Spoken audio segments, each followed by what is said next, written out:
देखिए, अगर मेरे से पूछेंगे तो मैं ये कहने वाला हूं कि डोनाल्ड ट्रंप अपने देश के लिए राष्ट्रपति हैं और अपने देश में वो अपने देश के लिए चिंता कर रहे हैं। अमेरिका फर्स्ट की पॉलिसी उन्होंने बनाई है। इकोनॉमिस्ट तो वो पहले से हैं, व्यापारी भी वो पहले से हैं। तो अब वो जो व्यापार में टैक्टिक्स अपनाई जाती है ना, कि आज से तुम्हारी सप्लाई बंद कर दी, आज से भाई ये हो गया, आज से माल बहुत महंगा हो गया, इसलिए नहीं दे पाएंगे, उसलिए नहीं दे पाएंगे, वो राष्ट्रपति होने के बाद वैसी ही टैक्टिक्स अपना रही हैं। व्यापारी वर्ग में राष्ट्र की जब व्यापारी होता है तो उसकी अपनी प्रतिष्ठा दांव पर होती है, लेकिन जब वो देश की बात कर रहा है कोई राष्ट्रपति, तो पूरे देश की सॉवरेंटी और व्यवस्था और पूरे देश की साख दांव पर लगी होती है। अब डोनाल्ड ट्रंप टैरिफ बढ़ा देंगे, इतना लगा देंगे, इनसे किया तो वैसा कर देंगे, उनसे करा तो वैसा कर देंगे, आपने रशियन तेल ले लिया तो हम गलत कर देंगे, आप ब्रिक्स में कॉमन करेंसी चलाएंगे तो हम गलत कर देंगे, 25% टैरिफ लगा देंगे। लगाते लगाते वो दो तीन बातें, हालांकि उनकी जो मीडिया है, मतलब उनकी जो उनके यहाँ की जो ऑडियंस है और उनकी मीडिया है, वो भरी पड़ी है इस बात के लिए कि वो झूठ खूब बोलते हैं, भरी पड़ी है इस बात के लिए कि वो हट गए। हालांकि जो बाइडन भी हट गए थे, वो भी कभी कुछ तो ये दूसरे तरह से हटे हुए हैं। आयु तो आखिर 80 के पार हो ही गई है, या 80 के लगभग मान लीजिए है ही। तो डोनाल्ड ट्रंप के विषय में अगर कोई बात ये सोची जाए कि वो अपने राष्ट्र के लिए ये तमाम तरह की टैक्टिक्स अपना रहे हैं, तो ये भी कह सकते हो, और ये भी हो सकता है कि वो अपना संतुलन खो बैठे हों। मैं बताता हूं, ऐसा ही कुछ पहले भी कुछ देशों के साथ हुआ, जिन्होंने अपनी इकोनॉमी पूरी बस्ट कर ली। आपने वेनेजुएला का नाम सुना होगा, कम्युनिस्ट शासन वहां हुआ करता था, और कम्युनिस्ट शासन में जो वहां की सरकार थी वो वेल्थ प्रॉपर्टीज डिस्ट्रीब्यूट करने पर लगी थी। बड़े व्यापारी, जो भारत में भी कहा जाता है ना, एक लगातार चलता है कि भारत में ये अडानी अंबानी, इनके पास बहुत पैसा, वेल्थ इकट्ठी हो गई। वेनेजुएला ने वो कम्युनिस्ट, चूंकि कम्युनिस्ट शासन था उस समय, कम्युनिस्ट शासन के दौरान उन्होंने यही किया, सारे बड़े लोगों की वेल्थ उन्होंने डिस्ट्रीब्यूट कर दी थी। मैं ये इसलिए बता रहा हूं कि डोनाल्ड ट्रंप ने एक बात और कह दी, और वो ये कह दिया कि भारत और रशिया की इकोनॉमी डेड इकोनॉमी है। इनसे क्या है, ये इनको अगर हमारे साथ डील करनी है या इनको सही करना है तो ये हमारे साथ सही से वो पैकेज और ये वो कर लें और डील कर लें, और नहीं तो ये डेड इकोनॉमी तो है ही। इनको अगर उभरना हो तो अमेरिका से उभरेगा। भारत के लिए तो अमेरिका के इस बात को मैं समझता हूं कि अटल बिहारी वाजपेयी जी ने बड़ा अच्छा जवाब दिया था। अटल बिहारी वाजपेयी जी के समय पर जब उन्होंने पोखरण का परीक्षण किया और इन लोगों ने एनपीटी के लिए कहा कि भाई ये साइन करना पड़ेगा, और सरकार ने मना कर दिया, तो फिर ये दबाव बनाने के लिए कि भाई हम तुम्हारे टैरिफ बढ़ा रहे हैं, हम व्यापार बंद कर रहे हैं, हम ये बंद कर रहे हैं, वो बंद कर, इस तरह का बैन, उस तरह का बैन, जितने प्रकार के बैन हो सकते थे वाजपेयी जी की सरकार के समय पर पूरे विश्व के अमेरिका के नेतृत्व वाले जितने देश हैं, या मैं कहूं अमेरिका के साथ वाले जितने देश हैं, सबने सारी ताकत लगाकर देख ली। परिणाम क्या हुआ, वाजपेयी जी के समय पर इकोनॉमी बढ़ी, वाजपेयी जी के समय पर देश समृद्ध हुआ, वाजपेयी जी के समय पर देश उठकर खड़ा हुआ, सुप्ता अवस्था से जागृत हुआ। वो अलग बात है कि 2004 से 14 के बीच में हमारे पास फिर एक सरकार आ गई ऐसी जिसने भारत की मैन्युफैक्चरिंग बंद कर दी हो और भारत को एवियंस में डाल दिया हो, चाइना के साथ उनके एग्रीमेंट हो गए हो, हम इंपोर्ट पर ज्यादा विश्वास करते थे, मैन्युफैक्चरिंग पर कम, एक्सपोर्ट तो हमारे यहाँ लगभग शून्य हमने कर लिया था, इंपोर्ट पर ही हम डिपेंडेबल थे, बैलेंस ऑफ पेमेंट का हाल बहुत बुरा हो गया था। वाजपेयी जी आईएमएफ में बैलेंस ऑफ पेमेंट के लिए जो पैसा वहां जमा करके आए थे और जो वहां उन्होंने जमा कर दिया था, वो भी सब इन्होंने बराबर कर दिया। वाजपेयी जी सोना छुड़ाकर लाए थे, आप सोचो कि वाजपेयी जी जब आए थे तो क्या पोजीशन थी, और ऊपर से वैन लग जाए। और वाजपेयी जी के ऐसा नहीं कि उन्होंने 6 साल शासन चला लिया तब वैन लगाओ, वैन भी कब लगा, जब वो शासन में बैठे ही थे, थोड़ा ही समय हुआ था ना, 1998 की बात है ये, और फिर कारगिल भी हो गया। लेकिन भारत बढ़ा, शेयर मार्केट उस समय का देख लीजिए, बाजार की स्थिति देख लीजिए, भारत की स्थिति देख लीजिए, हम बढ़े। तो ये जो उनकी घुड़की है कि भारत डेट इकोनॉमी है और हमारे साथ व्यापार करेंगे तो ही भारत वाले जीवित रहेंगे और तो ही भारत करेगा, पहले तो डेड इकोनॉमी की परिभाषा उनको सीखनी चाहिए और वो डेड इकोनॉमी हुई कैसे ये भी समझना चाहिए। 3 देशों का इलस्ट्रेशन बड़ा है यहां पर, एक वेनेजुएला का इलस्ट्रेशन है, अर्जेंटीना का इलस्ट्रेशन है और जिम्बाब्वे का। ये हाल ही में कुछ वर्ष पहले 20-25 साल के अंदर ये दिवालिया हुए देश वो हैं। कैसे हुए? जैसे मैंने कहा, वेनेजुएला ने क्या किया, कम्युनिस्ट शासन था और वेनेजुएला ने सभी बड़े लोगों के, जो वहां के बड़े इकोनॉमिस्ट हुआ करते थे, जो बड़े व्यापारी वर्ग हुआ करता था, बड़े खेतीहार हुआ करते थे, ज्यादा लैंड वाले, तो लैंड रिफॉर्म ले आए, फार्मर्स रिफॉर्म ले आए, व्यापारिक रिफॉर्म ले आए, नेशनलाइजेशन पर आ गए। यही तो सब कम्युनिस्टों के टूल है ना। इन सबसे परिणाम ये निकला कि वेनेजुएला खत्म हो गया। अच्छा बताओ, व्यापारी को अगर आप टारगेट करेंगे तो ये देश छोड़कर दूसरी जगह चला जाएगा, उसके पास ब्रेन है, वो अपना कमा लेगा, आप सारी संपत्ति उसकी ले लीजिए। भाई व्यापारी ने तो दोबारा बनाई ना, अंग्रेजों सब लूट के गए 75 साल में, ये जो व्यापारी दिखाई दे रहे हैं 75 साल में इन्होंने बनाई ना। उससे पहले भी मुगलों के टाइम पर भी, उनसे पहले भी जो व्यापारी थे या उनके बाद जो व्यापारी थे वो सब हर बार लूटे गए बने। इसलिए उसका धन लूट कर आप नुकसान नहीं कर सकते, उसका ब्रेन जो है, उसका व्यापारी माइंड जो है, उसकी राष्ट्रभक्ति जो है, उसका देशभक्ति जो है, वो चैलेंज मत करिए, वो उसकी शक्ति है।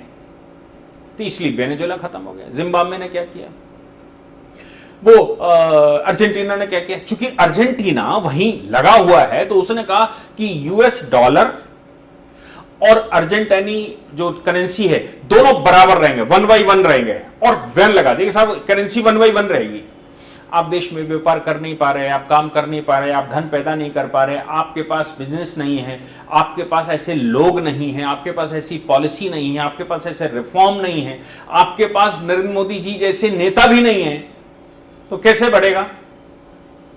आपने बैन लगा दिया। अब वो कंटिन्यू रखने के लिए डॉलर और उनकी करेंसी बराबर रहे, इसके लिए उन्होंने उनको कर्जा लेना पड़ा, बहुत सारा कर्जा ले लिया। और बहुत सारा कर्जा ले लिया तो जब कर्जा ले लोगे तो उनका ब्याज भी देना पड़ेगा, देश में महंगाई बढ़ेगी, देश में इनफ्लो बढ़ जाएगा, कमाई होगी नहीं, इनफ्लो बढ़ जाएगा, सैलरी आपको देनी पड़ेगी, काम आपको करना ही पड़ेगा। फिर धीरे धीरे करके वो रास्ते पर आ गए। फिर आईएमएफ से लोन लेना पड़ेगा, भैया आप विदेशी करेंसी लोगे तो आईएमएफ से लोन लेगो, और जैसे ही वर्ल्ड बैंक के पास आप गए पाकिस्तान की तरह, वैसे ही वो कहेगा अपने खर्चे कम करो, क्योंकि वो कहेगा कि भाई हमारा पैसा कैसे वापस दोगे, हमारा पैसा तो वापस देने के लिए खर्चे कम करिए, आप सरकार के खर्चे कम करिए। अच्छा, सरकार के खर्चे कम करने का एक और निगेटिव प्रभाव क्या है? सरकार के खर्चे कम करना तो सबको अच्छा लगता है कि सरकार के खर्चे कम करिए, लेकिन उसका निगेटिव प्रभाव यह है कि पैसे का, रुपए का या करेंसी का इनफ्लो कम हो जाता है। आपको याद होगा कि जिस समय हमारे देश में कोरोना के टाइम पर निर्मला सीतारमण जी ने पैसा फेंका था मार्केट में इकोनॉमी चलाने के लिए, सरकारी कर्मचारियों को बोनस दिया गया और उनसे कहा गया कि तुम्हें मार्केट से सामान परचेज करना है और उसकी रसीद लगानी है। आखिर मार्केट में पैसा फेंके कैसे? मोदी जी ने वो टैक्टिक्स अपनाए, किसानों को पैसा फेंक दिया, महिलाओं को पैसा फेंक दिया, बच्चे पैदा कर रहे हैं उनको पैसे दे दिए, स्कूल में पढ़ रहे हैं उनको पैसे दे दिए। ये पैसा मार्केट में आता है तो फिर वो खर्च होता है, खर्च होता है तो इकोनॉमी मूवमेंट करती है, मैन्युफैक्चरिंग शुरू होती है और देश रास्ते पर आना शुरू हो जाता है। लेकिन आईएमएफ से कर्जा जब लेकर आएंगे तो सबसे पहले वो कहेगा सरकार अपना खर्चा कम करे, सरकार खर्चा कम करेगी, सरकार इन्वेस्टमेंट खत्म करेगी, सरकार मैन्युफैक्चरिंग खत्म करेगी। खत्म करने से मतलब वो अपना पैसा नहीं लगाएगी, सरकारी यूनिट नहीं लगाएगी क्योंकि कर्ज पर चल रही है। तो पैसे का इनफ्लो जैसे ही मार्केट में कम होगा वैसे ही महंगाई 1 करोड़ गुना, 1 करोड़ परसेंट महंगाई बढ़ने लगी इन देशों में। इकोनॉमी बस्ट हो गई, बिल्कुल विदेशी पैसा दे नहीं पा रहे हैं, बैंकें कंगाल होकर खड़ी हो गई, देश चलने के लिए बंद हो गया, ट्रेजरी बंद करनी पड़ी। यह तो आखिर पॉलिसी ही देश चलाने की, और यह ऐसा ही कुछ जिम्बाब्वे में हुआ। अब डोनाल्ड ट्रंप ये कह रहे हैं, ये मैं कह रहा हूं, ये वो इकोनॉमी है जिनको डेड इकोनॉमी कहा जाता है, और वो भारत को डेड इकोनॉमी कर रहे हैं, जो विश्व की चौथी बड़ी अर्थव्यवस्था है, तीसरी पर आने को है। जो टैक्टिक्स वर्ल्ड के टॉप क्लास के हो सकते हैं, वो टैक्टिक्स भारत सरकार भारत की इकोनॉमी चलाने के लिए कर रही है। और इसका इलस्ट्रेशन यह है कि जो फॉरेन इन्वेस्टमेंट आता है, विदेशी कंपनियां जो भारत में लगाती हैं, जो काम करती हैं, वो सारी कंपनियां यहां इसलिए है क्योंकि इकोनॉमी आपकी अच्छी है। क्यों? उनसे बड़ा अर्थशास्त्री नहीं मिलते कहीं। वो अर्थशास्त्री इस प्रकार के हैं कि उनको भारत की इकोनॉमी उन्होंने गैस करी, और गैस करने के बाद भारतीय इकोनॉमी में वो पैसा कैसे इन्वेस्ट करेंगे, कितना इन्वेस्ट करेंगे, और कर रहे हैं, लगातार कर रहे हैं। चाइना से उठाकर भारत में कर रहे हैं, विदेश के दूसरे देशों से उठाकर भारत में कर रहे हैं। यहां तक कि हमने एप्पल के बारे में सोचा, डोनाल्ड ट्रंप ने जब कह दिया कि एप्पल, गूगल, माइक्रोसॉफ्ट और ये और वो आप अपनी यूनिटें यहां पर लगाइए, तो आपने देखा कि एप्पल ने क्या कहा, हम टैरिफ इतना लगा देंगे अगर मांग। एप्पल ने कहा लगा देना है तो लगा दो भाई, भारत की इकोनॉमी के साथ जुड़े हुए हैं, भारत इसमें ग्रोइंग है, तुम अगर यहां से निकाल भी दोगे तो हम चले जाएंगे, भारत में शिफ्ट हो जाएंगे, क्या है इसमें? तुम अपनी अमेरिकन सिटीजनशिप रखना। व्यापारी के लिए ये सिटीजनशिप बहुत वैल्यू नहीं रखती, और कोई भी देश उनको सिटीजनशिप देने को तैयार रहता है। अब उन्होंने कहा कि हम तुम्हारे ऊपर टैरिफ लगा देंगे, माइक्रोसॉफ्ट पर, गूगल पर, और इस पर टैरिफ लगा देंगे अगर तुम हमारे यहां नहीं आओगे, टैक्स लगा देंगे, ये कर देंगे, वो कर देंगे। भारत ने भी उनको जवाब दिया। आप एक बात बताओ, सारे सोशल मीडिया अकाउंट जो उनके चल रहे हैं, जो सारी इलेक्ट्रॉनिक्स का सिस्टम चल रहा है, वो भारत से ही चल रहा है। भारत एक बड़ी मार्केट है, चाइना तो अपने यहां घुसने नहीं देता, भारत एक बड़ी मार्केट है, भारत से ही सब चल रहा है। और वो ये शायद ये सब धमकियां देते समय, ये सब काम करते समय ये भूल गए कि देश में मोदी जी की सरकार है, भारतीय जनता पार्टी की सरकार है, वो राष्ट्रवादी सरकार है, तुम्हारा बाप है इन मामलों में। यहां जो लोग सत्ता चला रहे हैं, ये ध्यान रखना चाहिए, तुम्हारे बाप है वो। ये अमर्यादित भाषा मुझे इस्तेमाल नहीं करनी चाहिए, सॉरी फॉर दैट, लेकिन ये तो मानना ही पड़ेगा कि ये सब फक्कड़ लोग हैं, ये सन्यासी लोग हैं। ये जो सरकारें चला रहे हैं, ये सन्यासी स्टाइल में चला रहे हैं, इनके घर में, इनकी जेब में कुछ नहीं है। अटल जी खत्म हो गए, देख लीजिए उनका क्या उनका उत्तराधिकार है, क्या बचा। मोदी जी के अकाउंट में ढूंढ लीजिएगा कितने मिलेंगे जब वो जाएंगे, तब ये ढूंढ कर देख लेना। तो ये अपने लिए तो कुछ करने वाले नहीं है। अब इनके लिए एक धुन है देश देश देश। अब वो निर्णय कभी अच्छे भी होते हैं, कभी थोड़े डाउन भी जाते हैं, कभी बहुत अच्छी परफॉर्मेंस देते हैं, कभी नहीं परफॉर्मेंस देते हैं, ये अलग अलग विषय हो सकता है। लेकिन व्यक्ति का इंटेंशन देखना चाहिए कि व्यक्ति के इंटेंशन कैसे हैं। तो सरकार जो भारत में चल रही है, उस सरकार के विषय में भी सोचना चाहिए। अब ये इन्होंने उस पर लगाए, आपको याद होगा कि बाइडेन के टाइम पर ही वो हमारे प्रोडक्ट पर उन्होंने, इलेक्ट्रॉनिक प्रोडक्ट पर उस समय टैरिफ लगाया था, 15% टैरिफ लगा दिया था, 15% टैक्स ले लिया था। जैसे जो लोग यूट्यूब चलाते होंगे, जो फेसबुक का पेमेंट पाते होंगे, उनको सबको मालूम होगा, जितनी वीडियो आपकी, जितना प्रोडक्ट आप अमेरिका में चलाएंगे, बाकी तो फ्री ट्रेड एग्रीमेंट हमारा, फ्री ट्रीटी है, टैक्स अवॉइडेशन ट्रीटी है, डबल टैक्सेशन नहीं हो सकता। लेकिन अगर अमेरिका में जो चलेगा आपका प्रोडक्ट, वहां से जो रेवेन्यू आएगा, उस रेवेन्यू पर 15% वो काट लेंगे। अब ये वैसी वर्षा भारत पर आ जाइए, तुम्हारा तो सब कुछ भारत से ही चलता है, और रेवेन्यू हम लगा देंगे तो भारत ने रेवेन्यू लगा दिया, आपने लगाया, हमने टिट फॉर टैट, हमने भी लगा दिया। हमने लगा दिया तो कंपनियां वहां चिल्लाएं। फिर वो कहती थी कि हम भारत में टैक्स क्यों दें, तो हमने आईटी रूल्स बनाए। आईटी रूल्स में बताया कि तुम्हारा ऑफिस यहां पर होना चाहिए, सर्वर यहां पर होना चाहिए, इसकी कंप्लायंसेस होनी चाहिए, और वैसा सब आ गए लाइन पर। इसके अलावा 4 से 6% तक टैक्स हम अलग से लगाएंगे। जो प्रोडक्ट हमारे यहां से, जो हमारे यहां सेल होगा, उस पर तो हम लेंगे ही लेंगे टैक्स। तुम्हारे रेवेन्यू जनरेशन का भी हम यहां टैक्स लेंगे। अब आप सोचिए कि रशिया के लिए उन्होंने कह दिया डेड इकोनॉमी है, और उनके पूर्व राष्ट्रपति ने कोई स्टेटमेंट दे दिया, क्योंकि इन्होंने पुतिन के लिए स्टेटमेंट दिया, तो उनके पूर्व राष्ट्रपति ने उसका जवाब दिया, तो बोले कि हमने 2 पनडुब्बियां भेज दी हैं। पता है रशिया ने क्या कहा? रशिया ने कहा कि तुम्हारी जो 2 पनडुब्बियां तुम भेजने की बात कर रहे हो कि समय पर हमने लगा दी अलग अलग जगह पर, उनको चारों ओर से घेरे हमारी पनडुब्बियां सैकड़ों की, दर्जनों की तादाद में लगी हुई। तुम 2 बता रहा हूं मैं, दर्जनों लगी, इधर घुसकर तो देखो। डोनाल्ड ट्रंप ये नहीं बता पा रहे हैं कि कहां से आई। मतलब बेवकूफी का, या मैं कहूं बड़बोलेपन की हद होनी चाहिए। भारत जिसके विषय में वो सोच रहे हैं, मुझे लगता है कि जब अटल जी के समय पर टोटल बैन लग गया था, तब तो भारत बढ़कर आया था। आप टैरिफ लगा दोगे, भारत बढ़कर आएगा, क्योंकि तुम्हारी मार्केट भी भारत से चलने वाली है, तुम्हारी कंपनियां भारत से कमाती हैं, तुम्हारे रेवेन्यू का सबसे बड़ा जो जनरेशन है, रेवेन्यू का जनरेशन सबसे ज्यादा भारत से होता है, इसलिए ऐसी बातें नहीं करनी चाहिए।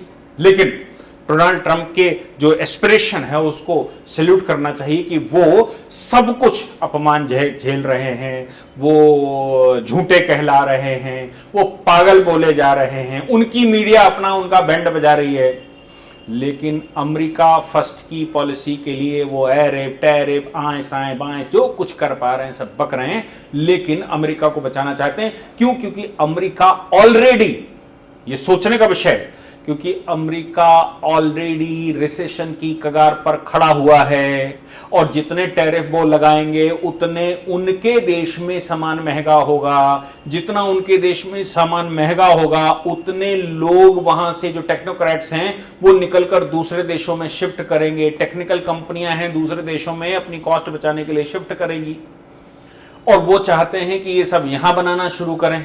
एप्पल ने साफ साफ कहा था। तो मुझे लगता है कि कहीं ऐसा ना हो कि अर्जेंटीना, वेनेजुएला, जिम्बाब्वे वाला हाल अमेरिका का हो जाए जो वो कर रहे हैं। लेकिन ये तो मानना पड़ेगा, मोहम्मद बिन तुगलक सब जगह हैं, राजधानियां शिफ्ट करना, नई पॉलिसीज लाना, लेकिन उसको कितना इंप्लीमेंट करवा पाएंगे ये तो समय ही बताएगा, क्योंकि अमेरिका रिसेशन पर खड़ा हुआ है, इसमें कोई शक नहीं। और इसमें भी कोई शक नहीं कि हम बहुत बड़े पार्टनर उनके नहीं हैं। उनके जो सबसे बड़े पार्टनर हैं वो चाइना है ट्रेड का, उनका सबसे बड़ा पार्टनर ट्रेड का कनाडा है, मैक्सिको है जो बगल में बैठा हुआ है, यूरोपियन कंट्री। हम तो उसमें छोटी भूमिका में हैं और हमारा नुकसान हो भी सकता है, लेकिन ये याद रखिएगा भारत में सभी प्रकार की जलवायुएं पाई जाती हैं। भारत का जज्बा दूसरे प्रकार का है। भारत क्रेडिट कार्ड पर चलने वाला देश नहीं है। भारत सोना पहनकर गड्ढे में गाड़ कर रखने वाला देश। जब पूरा लुट पिट जाएगा भारत, तो भी हजारों टन सोना जमीन के अंदर लोगों ने घड़े में और कलसे में दाब कर रखा होगा, ये याद रखिएगा। भारत सरकार भी वैसा ही कुछ, स्वभाव तो वही है भारतीयों का कि हम क्रेडिट कार्ड पर नहीं चलेंगे। इसलिए अमेरिका भूल कर रहा है, डोनाल्ड ट्रंप भारत को समझ नहीं पा रहे हैं। भारत इस इकोनॉमी पर उठकर तब खड़ा हुआ है जब भारत 1000 वर्षों तक लूटा गया। अंग्रेज यहां से जो उनका द क्वीन नाम का एक शिप था, पूरा सोना भरकर ले गए, डूब गए रास्ते में, वो अलग बात। लेकिन भारत उभर कर खड़ा हुआ, और भारत में अगर हमारी सरकार उस समय पटेल के नेतृत्व में बन गई होती तो आज भारत सिंगापुर का बाप होता, आज वो अमेरिका का भी बाप होता, चाइना का भी बाप होता। वो तो दुर्भाग्य हमारा था कि हमको ऐसे प्रधानमंत्री मिले जिनको ना इकोनॉमिक्स आती थी, ना राज्य आता था, ना राष्ट्र आता था, ना वो हिंदुत्व जानते थे, ना भारत जानते थे। भारत एक खोज लिख गए वो और भारत एक खोज किसने लिखी है पता नहीं, लेकिन ये तो पक्की बात है कि जिस भारत पर हमेशा से लूट आक्रांता लूटने पीटने आए, वो रास्ते से, खैबर पख्तूनख्वा के रास्ते से वही दे बैठे ये श्रीमान जी। जब पाकाकुपड़ जम्मू, मतलब आज पाकाकुपड़ जम्मू कश्मीर कहते हैं, वो जम्मू कश्मीर उनको दे बैठे। इनको पता ही नहीं था कि यही मार्ग है जो भारत को सदैव से दुखी करता रहा अंग्रेजों से पहले, पर भारत एक खोज उन्होंने लिखी। अगर ऐसा नेतृत्व ना होता, इतनी बुरी नेतृत्व, ना समझ नेतृत्व ना होता, मोदी जी से जैसा नेतृत्व या पटेल उस समय बैठ गए होते, तो आप सोचिए भारत कहां होता। अमेरिका आज हमसे टक्कर लेने की छोड़ दीजिए, आज हमसे बात करने की स्थिति में नहीं होता।